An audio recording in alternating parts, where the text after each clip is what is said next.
Là-dessus, la profession... Elle a raison, non? Là-dessus, la profession est très divisée. Elle a vraiment réussi à mettre le bazar au sein de la profession. La grosse majorité des pharmaciens n'est pas tellement favorable, parce qu'il n'est pas question d'aller se mettre mal avec le médecin et avec l'infirmière. Oh là là, qu'est-ce que vous êtes consensuel, c'est ridicule. Et pensez à nous. Alors, attention, et voilà, et une bonne partie d'entre nous, malgré tout, dit « Attends, moi, chez moi, j'ai plus de médecin, j'ai plus d'infirmière. Ah oui. Ils se vaccinent pas parce qu'ils n'ont pas accès aux médecins. Donc, forcément, chez moi, ce serait bien pratique. » Donc, c'est vrai que c'est un outil utile, efficace.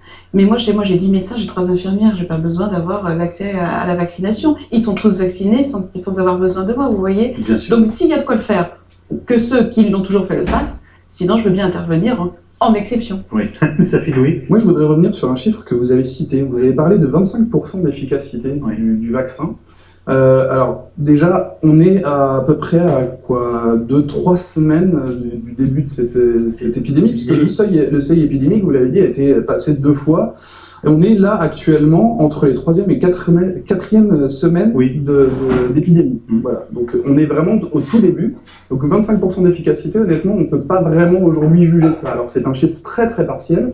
Je tenais juste à préciser ça parce que c'est un petit peu jeter le discrédit sur les campagnes vaccinales. Oui. Là, pour le coup, moi je suis tout à fait d'accord avec les personnes qui sont ici présentes, à savoir que dans tous les cas, un vaccin, même s'il n'est pas efficace à 100%, il y aura quand même une couverture, un petit peu, comment dire, oui, il y a une couverture vaccinale, il y a une couverture de ces virus qui actuellement sont en train de se balader dans la nature. Alors, du coup, j'ai cette question, c'est très bien que vous abordiez ce problème de téléspectateurs. Après l'injection du vaccin contre la grippe, il faut une quinzaine de jours pour qu'il soit efficace. Alors, est-il vraiment utile de se vacciner? Bien sûr. Ben oui, parce qu'on est au début de l'épidémie, donc bien sûr. Parce que voilà, ce qu'est en train de nous expliquer Safidoui, on est encore, on pourrait dire, relativement au début de l'épidémie. Le point, si j'ai compris ce que je l'ai compris d'ailleurs, ce que nous ont dit les autorités sanitaires, c'est en gros pour la fin du mois de février, donc ça vaut le coup là, dans les 3 ou 4 jours qui viennent. Bien évidemment. Bon. Et c'est pour ça d'ailleurs que les campagnes commencent très en amont. Oui. Pour les gens qui ont eu peut-être un mail dans leur entreprise, on nous en parle dès début novembre ou décembre. C'est-à-dire qu'on reçoit un mail disant... La campagne commence début octobre. Début octobre, voilà. Donc c'est très très en amont. On peut se protéger. La protection de toute façon ensuite elle est continue, c'est-à-dire que... Enfin continue, d'une année sur l'autre. Mais c'est-à-dire qu'on est bien prêt, bien paré avant l'hiver. Et donc, au moment où on est vulnérable, parce que c'est ça en fait le maître mot, ce dont on parlait tout à l'heure, pourquoi est-ce qu'on chope froid en hiver? Pourquoi est-ce qu'on tombe malade? Bah, tout simplement parce qu'en hiver, nos défenses immunitaires, elles sont affaiblies. On est à un moment où je pense que c'est un reste du fait qu'on soit finalement que des mammifères. On est à une période de dormance. On est un peu grégaire, donc. Et au-delà d'être grégaire, voilà, on est grégaire de toute façon, pour ceux qui prennent le métro tous les jours, les transports, etc. Mais c'est surtout, on est dans, comment dire, on garde un fonctionnement de mammifère. C'est-à-dire qu'à un moment donné dans notre année, dans le cycle annuel, et ben, à un moment donné, notre corps ralentit. C'est notre côté marmotte, cet aspect d'hibernage, on dit, d'hibernation. Exactement. Ah oui, pardon, c'est de Funès, hibernatus. Bruno Gina. Il y a juste, il faut quand même comprendre que quand on lance une stratégie de prévention avec de la vaccination, l'idée c'est de le faire avant. Et forcément, on doit faire, pendant les périodes froides, entre guillemets, épidémiologiquement froides, la vaccination, ça doit se faire quand il n'y a pas de grippe. Et quand il y a la grippe, c'est presque un peu trop tard déjà. Donc, on est dans une société où tout le monde veut ne faire les choses que lorsque ça correspond à l'instant où c'est nécessaire de le faire. Donc, il est nécessaire d'être vacciné maintenant contre la grippe, parce que c'est maintenant que l'épidémie commence. En revanche, quand on utilise un vaccin, il faut avoir toute la logique de vaccination et d'installation de la réponse immunitaire qui prend, elle, 3 semaines. Donc, il faut faire un rétro-planning, c'est-à-dire s'organiser de façon à se vacciner avant. C'est pour ça que les campagnes de vaccination ont lieu avant, que tout le monde dit, mais on n'arrête pas de nous parler de la vaccination contre la grippe alors qu'il ne se passe rien et que si ça se trouve, il n'y aura même pas d'épidémie. Et puis après, quand il y a une épidémie, c'est comment ça se fait qu'on ne se soit pas vacciné avant, c'est dommage, est-ce qu'on peut se vacciner maintenant? Donc voilà, on n'est pas très logique avec nous-mêmes. Et voilà, la vaccination... On hiberne, on est grégaire, et par ailleurs, on n'aime pas tellement se préparer. C'est un problème qu'on a avec tous les voyages achetés sur Internet à la dernière minute. C'est-à-dire que vous avez des patients qui arrivent à l'officine et qui vous disent « Voilà, je pars en Asie demain. » Ah, eh ben, ça va être un petit peu compliqué parce qu'on n'a pas le temps de faire quoi que ce soit. Donc tout se prépare, qui veut voyager loin ménage sa monture, et voilà, on prévoit la grippe assez tôt. J'ai quand même été surpris par le nombre de morts qui était indiqué. La grippe continue de tuer dans le pays. Oui. On est un grand pays moderne, industriel, avec de la vaccination, une sécu, etc. Mais on meurt encore de la grippe en France. Oui. Alors, les chiffres sont assez clairs, et alors pour le coup, c'est l'Institut de veille sanitaire qui l'a fait. Donc pour la méthode de calcul est très rigoureuse et très bien montée. En pratique, on meurt de la grippe de deux façons. Soit parce qu'on fait une infection aiguë et puis qu'on meurt dans les semaines ou dans les jours qui suivent l'infection, parce qu'on a fait une infection pulmonaire gravissime et qu'on ne peut plus respirer et qu'on meurt. Ça, c'est la mortalité directe. Et puis, associé à ça, on a la mortalité indirecte, qui sont des personnes qui sont fragiles. D'où l'écart de chiffres que j'ai cité tout à l'heure. Absolument. Et en fonction de la fragilité des individus, parce qu'ils ont une pathologie cardiaque, respiratoire, métabolique, ils sont immunodéprimés, etc., s'ils font une infection grippale, ils vont dégrader leur état. C'est-à-dire que leur insuffisance respiratoire va devenir plus grave. Et au bout du compte, ils vont mourir de leur insuffisance respiratoire aggravée à cause de la grippe. Donc c'est pas la grippe qui les tue, c'est leur insuffisance respiratoire, mais ils sont bien morts à cause de la grippe. Mais c'est bien la grippe qui est à l'origine de cette ultime étape. Et quand on fait l'addition de tout ça, chaque hiver, sur une période épidémique à peu près normale, on est, alors un peu plus que ce que vous avez dit, puisqu'on est aux alentours de 3000 à 8000 morts. Et on sait aussi que la campagne de vaccination économise de 3000 à 4000 décès. Donc si on ne faisait pas de vaccination, c'est pas de 3000 à 8000 morts, mais c'est de 7000 à 12000 qu'il y aurait. Donc le vaccin est efficace, protège effectivement, même s'il a des défauts, il n'est pas parfait, mais il permet de réduire cette surmortalité associée à la grippe. Il y a toujours en France une méfiance, en plus, même s'il y a un lobby pharmaceutique, il y a aussi un lobby des anti-vaccins qui fait son œuvre, et avec, voilà, ils essaient de nous fourguer du vaccin jusqu'au bout, même quand c'est trop tard, etc., etc.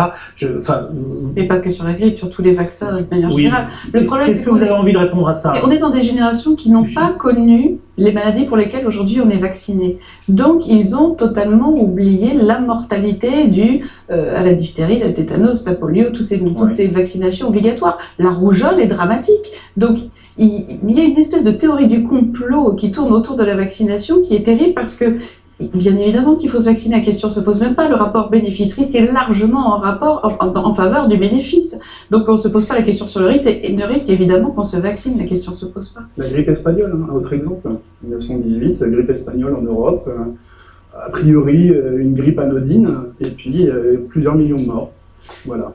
Et sur ce chapitre, les gens ne se rendent pas compte que si on ne vaccine pas, les maladies en question réapparaissent immédiatement.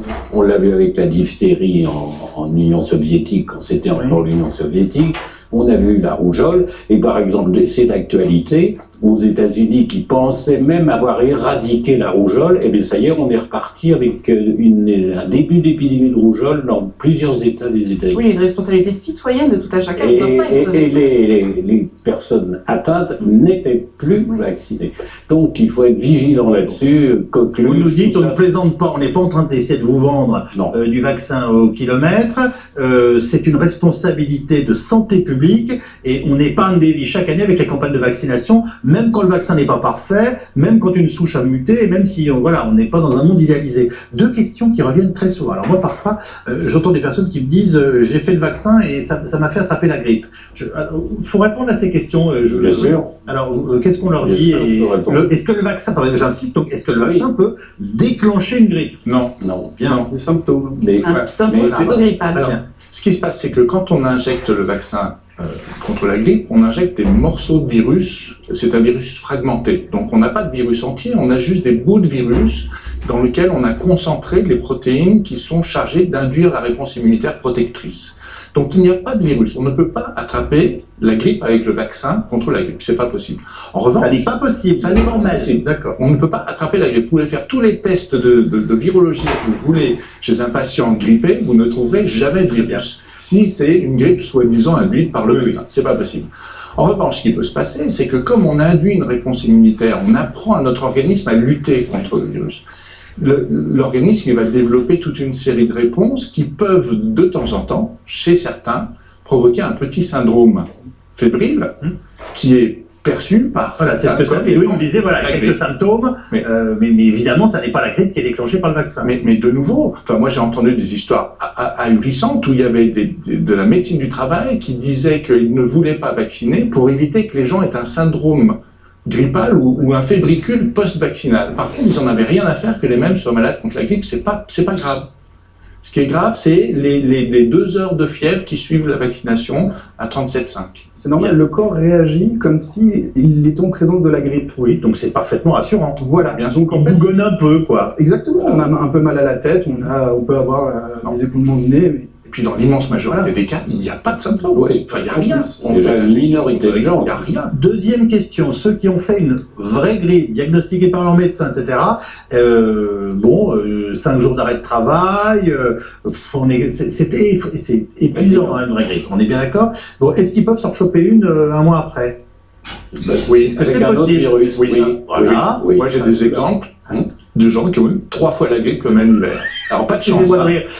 C'était il y a 2 ans. Oui. Il y a 2 ans, les 3 virus ont circulé de façon abondante. Oui. Eh bien, il y a une famille où il y a des enfants qui ont eu H1N1, puis H3N2, puis B au cours du même hiver. Alors, bah oui, mais ça arrive. Donc, c'est possible. Bon. Et alors ceux qui ont survécu, ils sont... Ah oui, ils ont tous survécu. L'immense majorité des gens survivent à l'infection grippale, bien évidemment. Mais je peux vous dire que dans la cellule Ils s'en familiale, souviennent, oui. ils s'en rappellent et ils ont passé un paquet de jours à l'IP parce que voilà, c'était un fléau. Et ça se fabrique comment un vaccin? On prend une grosse marmite, on touille, et puis, enfin voilà, je veux dire, pourquoi il y a des marques différentes? Est-ce qu'ils nous vendent le même vaccin? Enfin, je ne sais pas, on se pose toujours ce genre de questions en quelques mots simples. Hein. Comment ça se fabrique un vaccin? François Bricaire, non, oui, qui se lance. Ouais.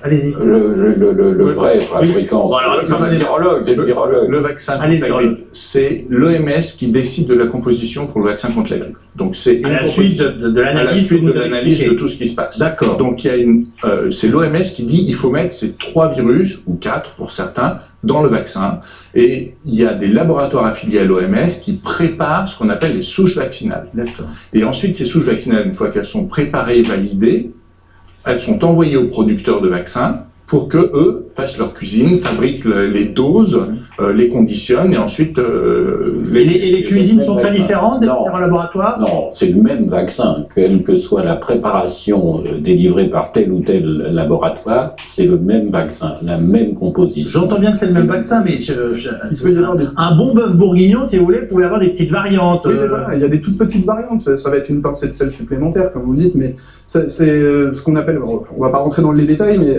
des adjuvants qui peuvent être très légèrement différents, de composition très légèrement différente, parce que finalement... Je vous pose la question parce que vous le savez très bien. Il y a C'est pas- un des... il n'y a pas Non, il n'y a pas d'adjuvant dans le vaccin. Pas dans celui-là, Non, effectivement. il C'est n'y a vrai. pas d'adjuvant dans le vaccin contre la grippe. Donc sur le vaccin de la grippe, non mais parce que les attaques notamment des anti-vaccins se font très souvent sur les adjuvants, donc c'est important alors, un, vous avez raison d'en parler, deux, c'est important que vous précisiez que concernant la grippe, le problème ne se pose pas, mais voilà, on nous vend le même vaccin. On vous vend le même vaccin. Que je sois à Tokyo, à Pékin, enfin dans les quelques grandes marques, à Paris ou à Alors, Stockholm. il y a des différences entre l'hémisphère nord et l'hémisphère sud. Ah, tiens. Quand même. En termes de composition, Mais- on réactualise la composition. tous les Voilà. 6 mois. Mais dans l'hémisphère nord, c'est le même vaccin.